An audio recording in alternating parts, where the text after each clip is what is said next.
las respuestas eficaces que esos problemas nuevos necesitan, no respuestas viejas.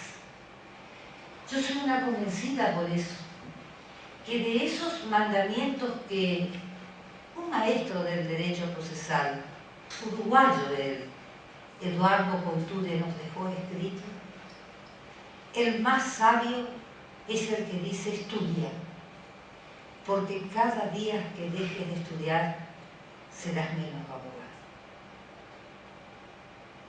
Cuando un abogado, no importa dónde ejerce su función, se achancha y deja de estudiar, eso se nota. Se nota en sus productos, se nota en sus decisiones jurisdiccionales, se nota en sus escritos, se nota en sus dictámenes. Exhiben tarde o temprano un derecho legendario, y yo le llamo a eso al derecho que ya no es. Pero si vamos a hablar de derecho,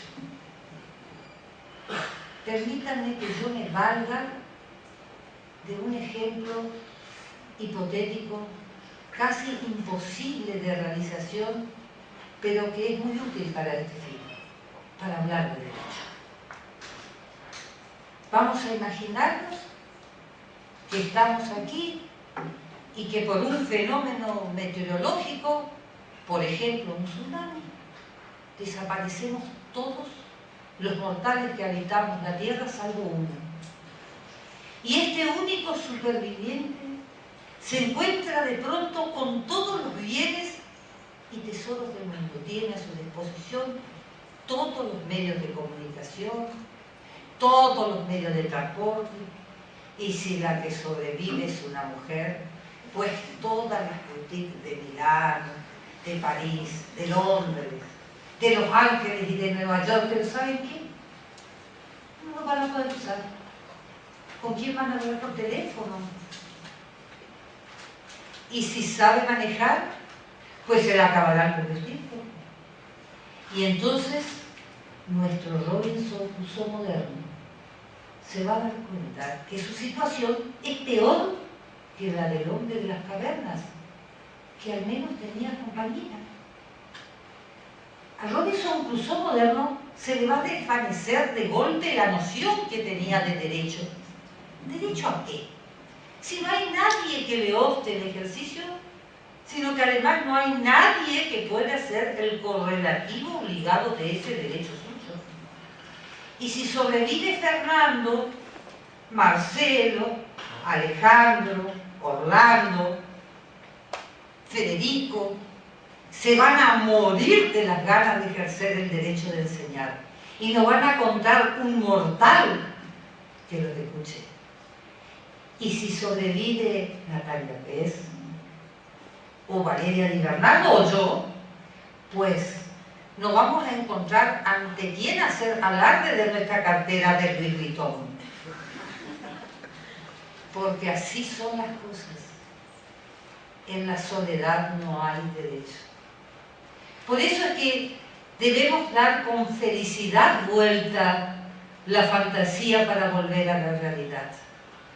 Estamos nosotros aquí conviviendo con otros que al menos en el texto de las normas se dice que son iguales a nosotros. Y cada uno de nosotros nos servimos y gozamos de los bienes que otros nos brindan. De la misma manera que entonces cada uno de nosotros debemos hacer por un valor fundamental que se llama solidaridad, algo cada día que sea beneficioso para los demás. Y entonces ahí sí surge el entramado en el que tiene sentido hablar de derecho. Todos vamos a coincidir que el siglo pasado, el que ya se fue, el siglo XX, fue un siglo desdichado. Fue un siglo que vino caracterizado por el horror de la guerra y del genocidio. Fue el siglo de las utopías frustradas. Y si nosotros echamos la mirada sobre los estudios procesales, las cosas no cambian sustancialmente. Claro que fue el siglo donde esta ciencia nuestra tan cara logró su autonomía científica y legislativa por el esfuerzo extraordinario de estudiosos alemanes, italianos y españoles, pero llegamos al siglo XXI y nos encontramos con lo que está diciendo el colega, grandes verdades. ¿Y qué nos pasó? Y nos pasó que en el siglo XX estos maestros afanosos por lograr la autonomía científica del derecho procesal levantaron el cimiento del imponente edificio de la teoría general a espaldas de ese derecho material al que yo les acabo de decir que el derecho procesal está para servir. ¿Saben? Construyeron castillos dogmáticos. De tanto mirar y remirar los actos del proceso, los convirtieron en becerros de oro. Y se olvidaron de para qué está el proceso judicial. Entonces, a los miembros del Ateneo, dicho esto, no como un consejo, porque yo no vengo aquí a convencer a nadie, simplemente a transmitirle una reflexión personal. El punto de partida de vuestros estudios debe ser el hombre. Es el hombre al que le está prometida la función jurisdiccional efectiva. Ese es el punto de partida. Rehuyan de las construcciones dogmáticas a ultranza. No sirven porque la vida del hombre no es lineal. Entonces no valen las estructuras dogmáticas a ultranza. No vayan a lugares comunes. No repitan afirmaciones que alguien alguna vez la hizo, tal vez con error o tal vez con acierto, pero para su tiempo, y hoy ya no sirve. Creen una escuela de pensamientos renovadores, Fernando. Estudien y regulen los actos procesales, pero no como un conjunto de trabas para el justiciable, sino como un conjunto de normas para facilitarles el acceso a la jurisdicción. Este es el deber nuestro. Este es el deber del procesalista del siglo XXI, hacer ciencia útil, sobre todo el de Latinoamérica. Nosotros sabemos la situación de Estado y también sabemos la de la Argentina. No le echemos la culpa solamente a los grandes dogmas de los maestros que ya no están. Nosotros sabemos que en la Argentina, desde la década del 70 estamos en emergencia jurídica permanente. Empezó por la crisis del petróleo que provocó el fenómeno de la desvalorización monetaria, que se extendió desde la mitad de la década del 70 hasta fines de la del 80 y que fue seguida con el casi más absoluto inmovilismo de los poderes más políticos que le dejaron el problema de la desvalorización monetaria y la solución del problema de la desvalorización monetaria en manos de los jueces.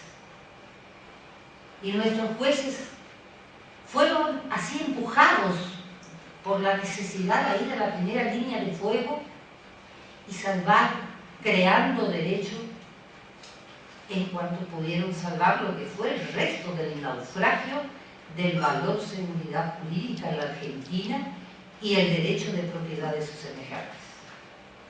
Después vino la década del 90 con el triunfo de una nueva filosofía económica, retiro del Estado, reinado del mercado, capitalismo duro, salvaje, desempleo, pobreza, miseria en grandes sectores de nuestra población, que clamaba por la cuota de solidaridad, y otra vez los poderes más políticos fueron a la retaguardia, le dejaron el lugar a los jueces para que pareciera que siempre sean los jueces los que tengan que dar respuestas a los problemas que los poderes más políticos no quieren, no saben o no les interesa mirar.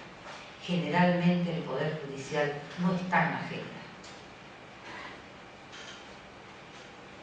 Y para colmo, Argentina intensificó la protección judicial de nuestros derechos.